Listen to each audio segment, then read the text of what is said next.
ওমরে ফারুক রাদিয়াল্লাহু তাআলা আনহু উবাই ইবনে কাব রাদিয়াল্লাহু তাআলা আনহুকে জিজ্ঞেস করেছিলেন, ইয়া উবাই মা হুয়া তাকওয়া, হে উবাই তাকওয়া কি? তাকওয়া কাকে বলে?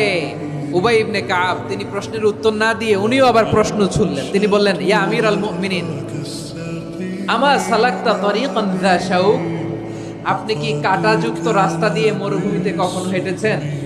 যে রাস্তার চারদিকে ক্যাকটাস, গুলমলতার কাঁটা, হেঁটেছেন?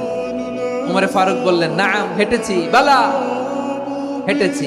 কাইফা আমিলতা, কিভাবে হেঁটেছেন?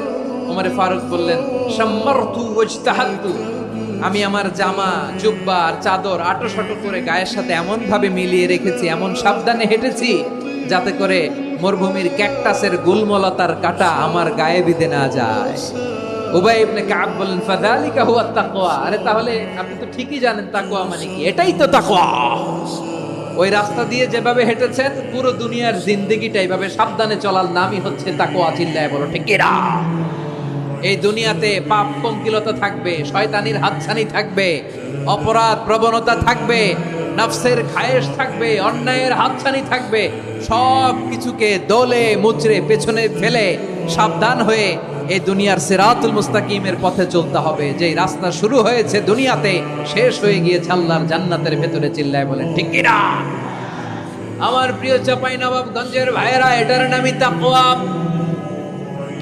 উবাই ইবনে কাব বললেন, ও আমিরুল মুমিনিন, ওই কাঁটাযুক্ত গুলমলতার রাস্তার মধ্যে ঠিক যেমনি সাবধান হয়ে আপনি হেঁটেছেন, এই দুনিয়ার বুকে ওই সাবধান হয়ে চলার নাম হলো তাকওয়া। সুবহানাল্লাহ।